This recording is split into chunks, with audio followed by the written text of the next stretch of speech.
네, 드림액트 성우가족 여러분, 그리고 성우의 꿈을 간직하고 계시는 많은 성우 지망생 여러분 안녕하십니까? 저는 성우 임진웅입니다.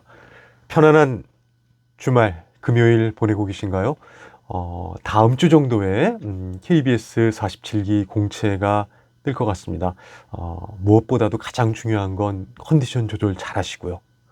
코로나도 조심하시고 건강관리에 유념하시길 바랍니다. 자, 오늘과 또 주말에 한번 여러분들의 단문에 대한 감각을 익히기 위해서 오늘도 저희 학원에서 만든 단문집을 갖고 남녀 단문 하나씩 짧고 굵게 한번 살펴보는 시간 갖도록 하겠습니다. 오늘 살펴볼 대본은 남자분들은 KBS 무대에서 10번 단문을 골라봤습니다. 너의 여름이라는 작품에 나와 있는 20대 청년의 단문이고요. 여자분들은 라디오 극장 13번을 골랐습니다. 라디오 극장에서 그 남자의 소설에서 나오는 인물의 단문을 골랐습니다. 자, 하나씩 좀 살펴볼까요? 밑에 대본 한번 먼저 연습해 보시고 단문집이 없으신 분은 꼭 대본 참고하셔서 이 영상을 들어보시는 게 좋을 것 같습니다. 첫 번째, 남자분들 대본부터 보겠습니다. KBS 무대 너의 여름이라는 작품에서 발췌한 10번 단문입니다. 20대 청년인데요. 자, 이걸 한번 좀 보시면서 이 캐릭터를 좀 잘 만들어 보셔야 될 텐데 누구를 케어한다라는 거, 누구를 보살핀다라는 건 정말 희생이 있어야 되고 그 대상에 대한 사랑이 있어야 되겠죠. 이 작품을 아시는 분은 아시겠지만 여기서 이 준혁이라는 인물이 나옵니다. 준혁이라는 아이는 보통 아이랑은 좀 다르죠. 약간의 정신박약 아니면 그거에 따른 자폐성 질환을 안고 있는 애입니다. 이런 아이는 참 보살피기가 사랑만 갖고 하기에는 쉽지 않죠. 그래서 준혁이 어머님은 조금 더 파출부 생활을 하면서 준혁이를 잘 알고 있는 어떤 아주머니에게 이 준혁이를 케어를 위탁하게 되는 거죠.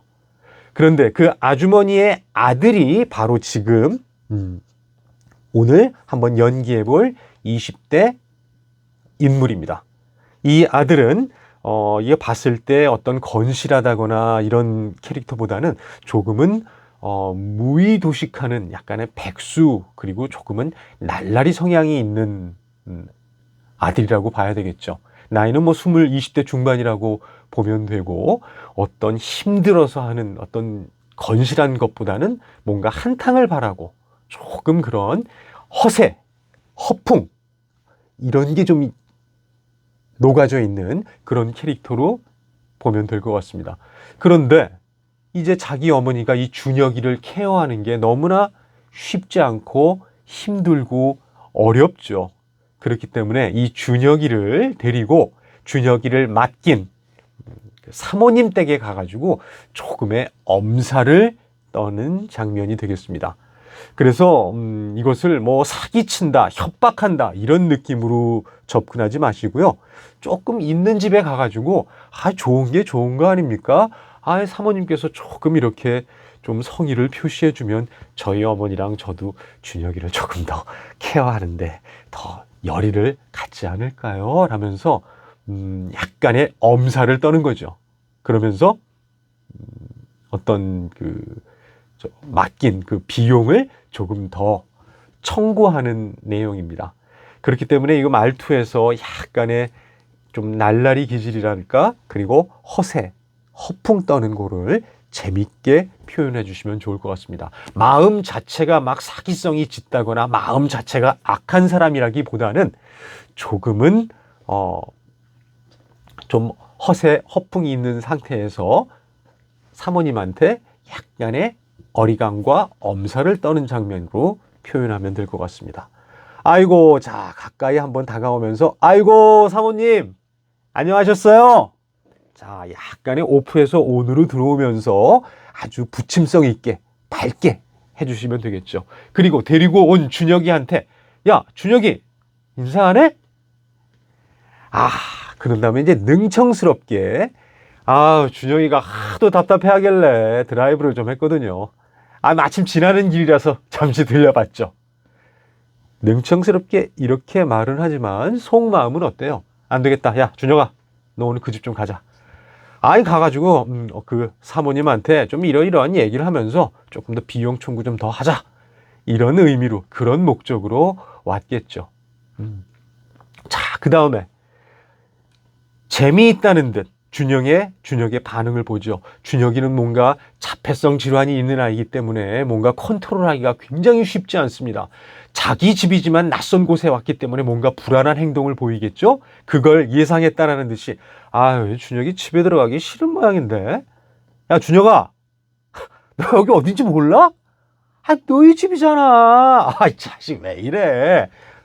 네, 이걸 보는 그 친엄마인 사모님의 마음은 어떻겠어요? 정말 착잡하겠죠. 자, 그걸 간파하고 이제 여유 부리면서 본론을 슬쩍 꺼내게 됩니다. 사모님, 사실 이런 아이 저희가 돌보는 거 보통 일 아니에요. 우리 어머니가 이 친부모도 못 하시는 걸 하시는 거죠. 네, 엄살을 피우면서 이건 진짜 희생정신 없이면 못하는 거다라는 걸 은근히 부각시키고 있죠. 그러므로 오늘의 또 본론으로 들어가고 있습니다. 교수님 댁이 뭐 여유가 없는 댁도 아니고, 가끔 보너스적으로 성의 좀 이렇게 해주시면 저희가 더 준혁이를 잘 돌보지 않겠습니까? 제가 뭐 사모님한테 이렇게 뜯어내려는 게 아니라 좋은 게 좋은 거죠. 은근하게 어떤 약간의 우리가 얘를 그래도 맡아서 지금 기르고 있다라는 걸 은근히 부각시키면서 사모님을 코너로 몰고 있습니다. 그럼 사모님의 반응은 어떨까요? 그럼요. 네, 알겠습니다. 다음 달부터 준혁이 케어하는 비용 조금 더 올려드리도록 하겠습니다. 라는 반응이 나오겠죠. 그러면은 승자의 여유를 그때부터는 만끽하면 됩니다. 제가 꼭 비용 더 달라고 이런 말씀 드린 거는 아닌데.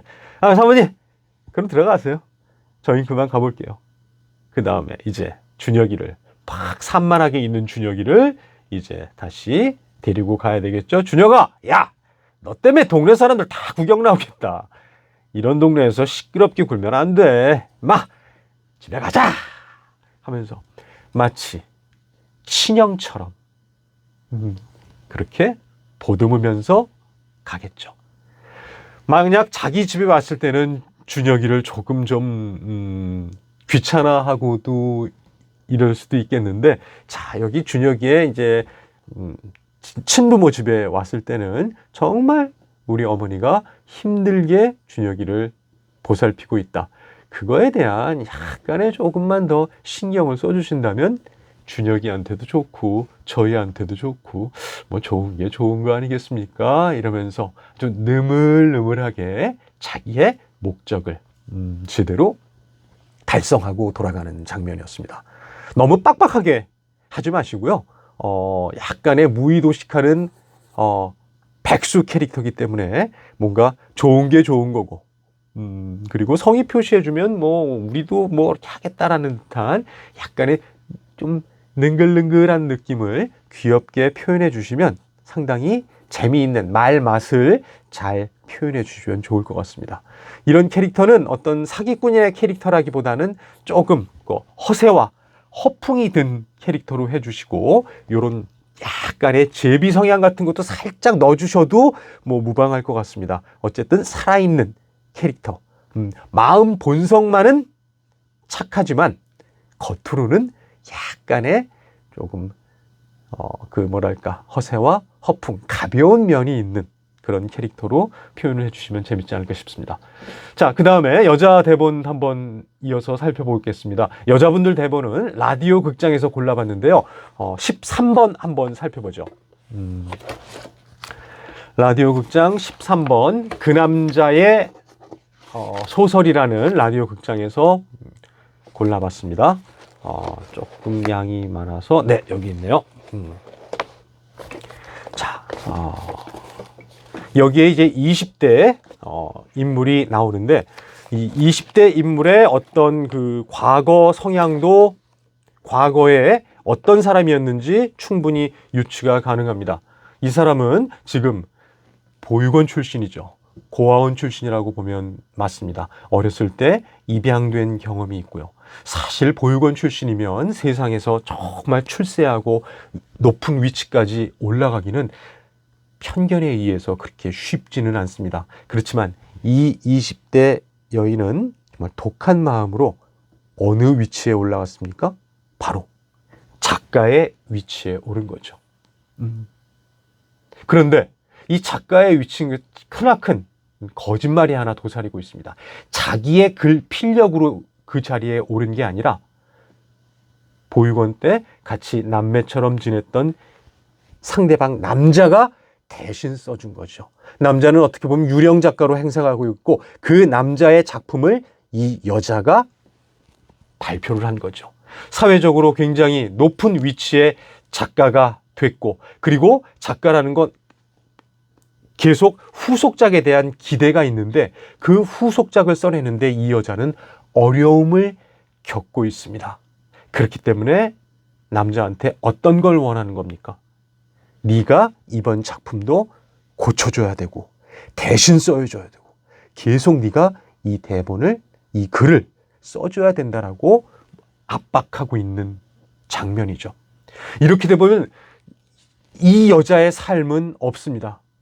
어떻게 보면 계속 거짓의 삶을 살게 될 수밖에 없고, 이 작가라는 타이틀을 유지하기 위해서 이 여자는 계속 거짓말을 꼬리에 꼬리를 물면서 할 수밖에 없고, 완벽하게 거짓말로 점철된 인생을 살 수밖에 없습니다.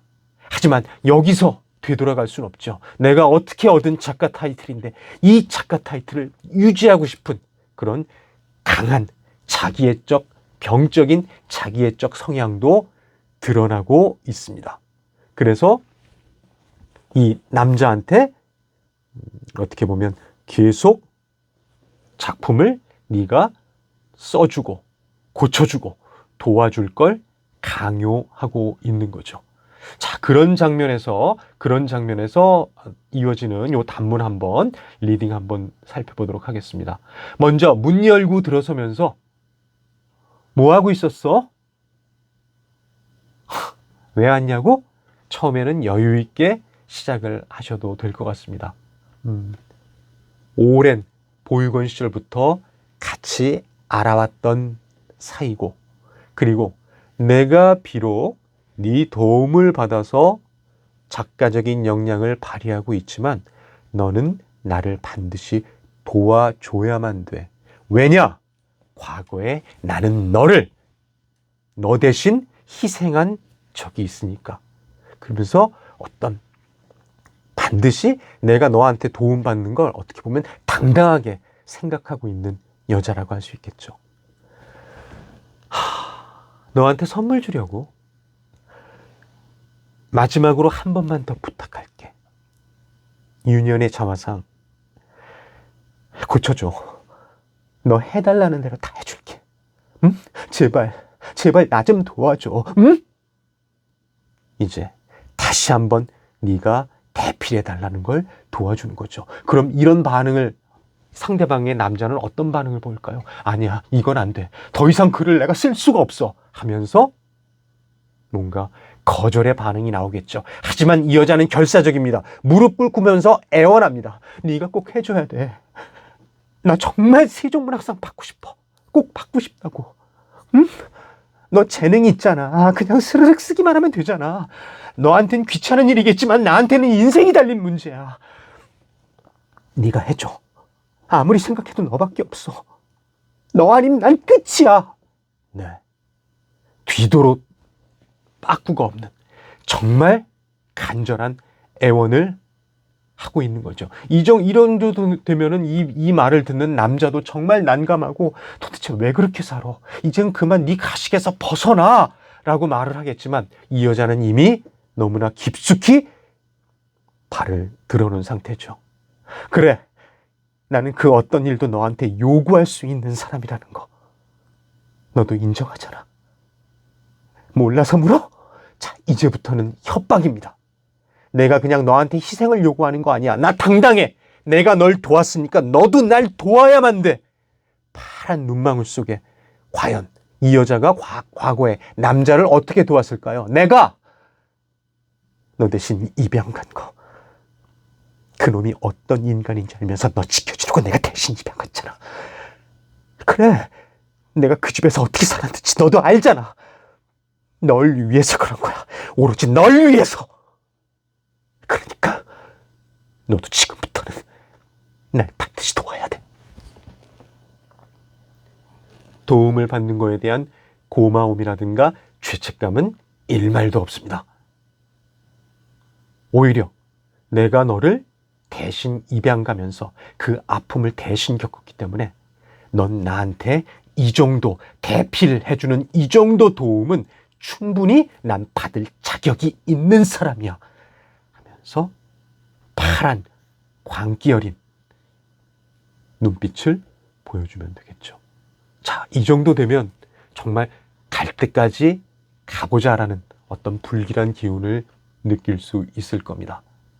이 여인, 어떤 자기가 지금 쟁취한 이 작가라는 타이틀을 절대 포기하고 싶지 않고 내가 어떻게까지 이 자리에 올라왔는지, 그리고 네가 날 대신 이제부터는 도와주고 희생할 차례라는 걸 정말 한치의 죄책감도 없이 요구하고 있는 거죠. 그래서 굉장히 여유롭게 그 다음에 중간 부분은 애원을 하고, 그리고 마지막 부분에서는 내가 왜 이럴 수밖에 없는지를 강한 눈빛으로 광기 어린 변화를 보여주면서 표현을 하면 짧은 단문이지만 굉장히 강렬한 임팩트를 줄 수 있지 않을까 생각이 돼서 13번 단문을 골랐습니다. 자, 오늘도 남자분들 대본 너의 여름에서 KBS 무대 10번, 그리고 여자분들 라디오 극장 그 남자의 소설에서 13번 단문을 골라봤습니다. 단문집이 없으신 분들은 꼭 밑에 제가 링크 걸어놓은 대본을 꼭 한번 연습해 보시고 그 다음에 제 영상을 보신 다음에 한번 비교해 보시는 게 좋지 않을까라는 생각이 듭니다. 자, 그러면 주말 잘 보내시고요. 주말 동안 건강 조심하시고 다음 주에 발표될 KBS 공채 시험에 끝까지 최선을 다해 주시길 기대하겠습니다. 모든 분들 꿈을 향해 도전하는 여러분들의 삶을 응원하겠습니다. 모든 분들 드림액트 하십시오. 고맙습니다.